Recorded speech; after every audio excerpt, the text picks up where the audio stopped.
All right, so right now we're going to be demonstrating the PNF patterns, the D1 and D2 for the upper extremity. So to begin, we're going to have my patient laying supine on the table. I'm going to have him scoot toward the edge of the table so that his shoulders towards the end. For D1, I'm going to have him start by placing his hand out into extension, shoulder, and his thumb down towards the ground and slightly pointing towards this wall. I'm going to tell him to look at the extremity the whole time as he's moving. I'm going to be providing resistance with his hand. We're going to be doing this for strengthening purposes for his shoulder. It works on pretty much every muscle in his upper extremity. So as he's doing the motion, he's going to be rotating across the body, starting with his palm down, thumb kind of pointing towards the wall. He's going to start by bending his fingers to make a fist. He's going to be bending, or he's going to radial, deviate his wrist towards his thumb, bend his elbow, and have his shoulder come across horizontally, adduct across his body. So I'm just going to show you the motion first. So you're going to make a fist, go towards your body, elbow, there. So that's your ending position, and then you're going to go back to that starting position. I'm going to be providing resistance the whole time. There shouldn't be any pain with this, and I'm going to be providing verbal cues to kind of help you throughout the motion. So, okay, go ahead and push into my hand, rotate, kiss the elbow. Awesome. Now back towards me, push into my hands, back, thumb down towards the wall. Awesome. Do that 2 more times. Okay, back in, thumb out, extend. Good. 1 more time. Fist. Good. Push. And good. So now we're going to be doing the D2 pattern, which is going to be about the opposite of each motion. So he's going to start, you're going to pretend like you're grabbing a sword that's in your holster on this side. So you're going to start with your fist made. And then the motion is going to be extending your shoulder like you're throwing the sword over your head. So yep, same way. So you're going to start there, open your hand first. You're going to rotate and pretend like you're throwing the sword over your head. You're going to be providing resistance the whole time, just like we just did. Okay, so go ahead, grab your sword, so make a fist, and go ahead. Awesome, now back. Grab the sword again, go ahead and go. Okay, back to the starting position. 1 more time. And back to the starting position. Awesome. All right, so now we're going to be doing D1 and D2 patterns again for the lower extremity. You're going to be doing this for the same principles of strengthening for the entire lower extremity. You're more concerned about the gross movements and not the specific individual movements of each muscle. The same principles apply, so you shouldn't have any pain during the movement. You should be looking at the extremity the whole time while you move.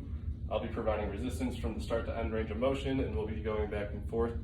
So to begin with, for D1, I'm going to have him scooch towards the edge of the table again.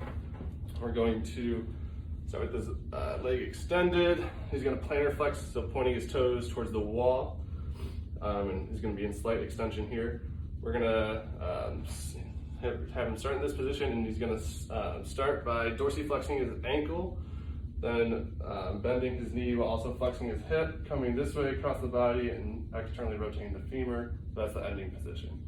So we're going from there up until here. Okay, so now we're going to start in the starting position. I'll be providing resistance the whole time. So go ahead and start your motion. Finger, yep, push, and now pull. Go again. There, go, keep going. Fluid movement. All right, 1 more time. Push and pull.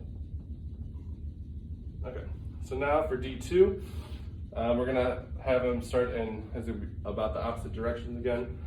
So we're gonna start with the hip adducted across the body. This is gonna be a neutral position. We're gonna have him start with his foot or his ankle plantar flexed again. And he's going to start by dorsiflexing his ankle, bending his knee and flexing his hip, coming up into internal rotation of the femur and ending here. So we're starting there and ending there. Awesome. So I'm going to start there. Go ahead and start by flexing your ankle. Yep. Push. Now pull. Push. Pull. One more time. Push. Pull.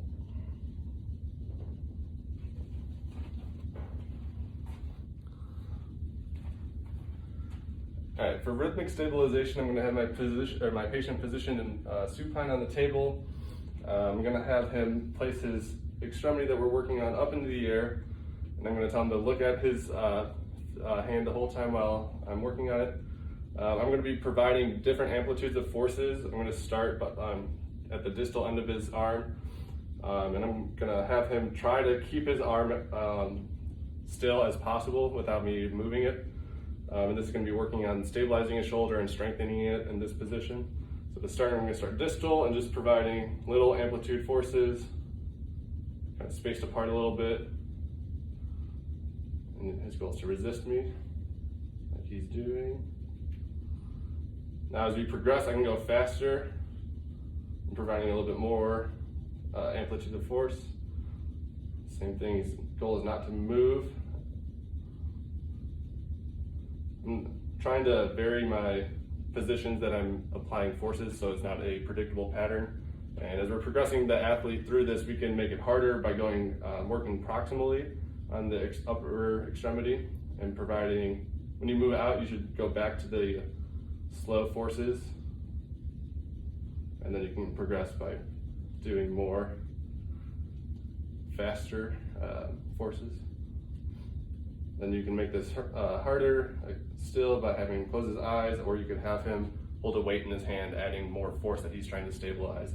And those are ways that you can progress the athlete through this exercise.